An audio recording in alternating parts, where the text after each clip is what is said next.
This video is a gardening video. This is the topic for this video is low water trees, trees that use less water, and those that can be used for hot and dry climates or low water availability. The list is supposedly sorted. I did my best to sort it by rank of what uses less, but you may need to check things on your own, and hopefully that will help you. Also, if you're thinking about what you can plant. Now, another strategy also is you could plant low water trees in an area and use those to create enough shade to bring in other trees that produce fruit or other things that use a little bit more later. There's an actual strategy for that in dry farming. That's a term you want to know, dry farming. Um, in dry farming, they used to use oats, and they'd grow it, they'd sprout the oats, and then use that to transition to wheat and grain to grow, or hay and stuff like that. Um, I'll, I may go into that more later, but the idea is something people have used before. Okay, first, this is a list of 25 trees. Okay, first one, mesquite tree. Uses our shade and wildlife habitat. Second one, Palo Verde. Uses our shade and attracting pollinators. Number 3, creosote bush. More of a shrub is what people say actually, but it's tree-like in a way. It's a resilient plant with aromatic leaves. Uses our erosion control and wildlife habitat. Number 4, acacia. There's many types of acacia trees. Um, so you could kind of go into that a bit more, and in fact you might have to, because not all acacia is going to be the same. Uses are ornamental, shade. Some types of acacia are used for beekeeping and wildlife habitat. Number 5 is olive trees. Ornamental and agricultural. Number 6, desert willow. Landscaping and attracting pollinators are its uses. Bitter orange, fragrant flowers and ornamental. Number 8, California buckeye, ornamental and wildlife habitat. It's a deciduous tree with beautiful flowers and drought resistant. Redbud tree is number 9. Landscaping and low water gardens are its use. I don't have anything more on that one, so if someone knows something about it, I'd like to hear about it. Feel free to comment about it or some of the other ones. Number 10, eucalyptus. It's considered a faster growing tree, often used for shade. Some may be considered invasive, used for shade and windbreaks. Just a side note there that a lot of farms, not just the Midwest, but in the Southwest and the West, they used to plant certain types of trees. And they'd plant a whole line and use them for windbreaks. Not eucalyptus though. I think they used poplar and some of the others. I might come back to that later, and I might have mixed things up.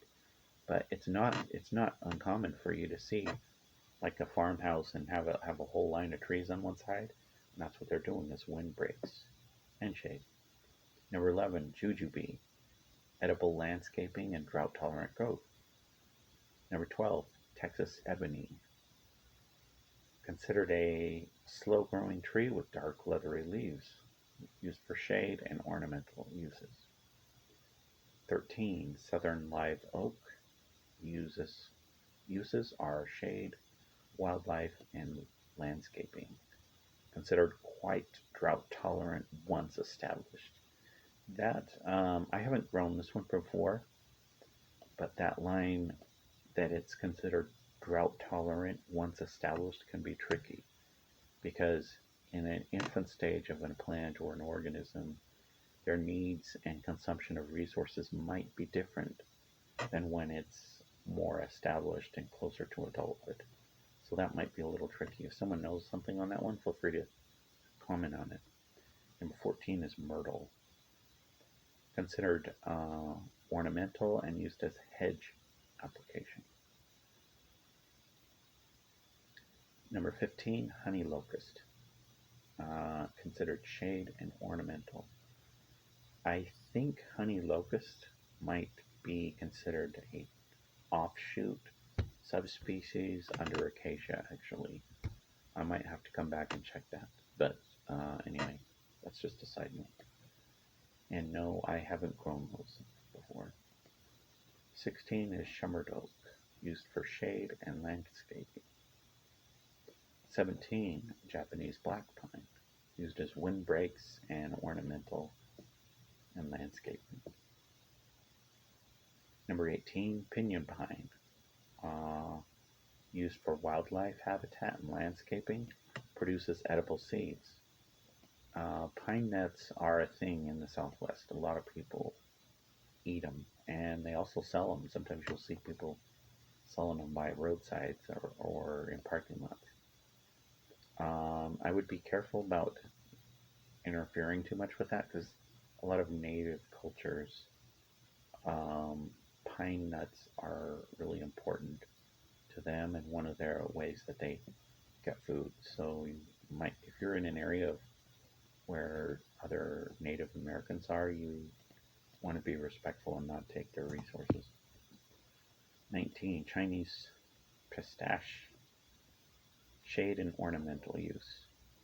Number 20, thorny olive, drought tolerant tree, silver leaves and yellow flowers. Uses are windbreak and erosion control. 21, palm trees, mostly shade and for landscaping elements. There's many types of palm trees. My area doesn't get palm trees. That one's a tricky one because this list I put up for low water trees that could be used in southwest gardening, but a lot of the southwest freezes in winter. Palm trees are not going to work if you're in an area that freezes in winter. 22, cypress. Uses are windbreak and ornamental, considered drought resistant.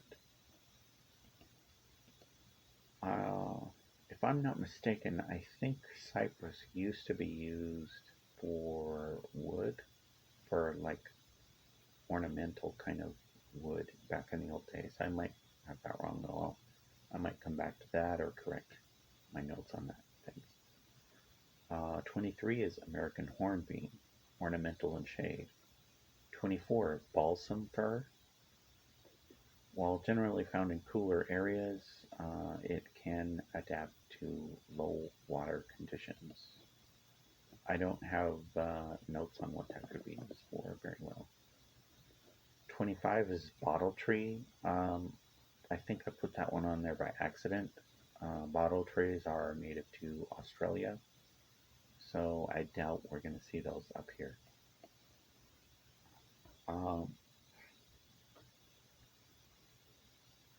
That's all I have for this one. I'm going to do a different list later that will be sorted for similar trades with low water usage, but ranked by their beneficial uses for man and what they can be used for. So I hope you'll watch for that later. And please like and subscribe.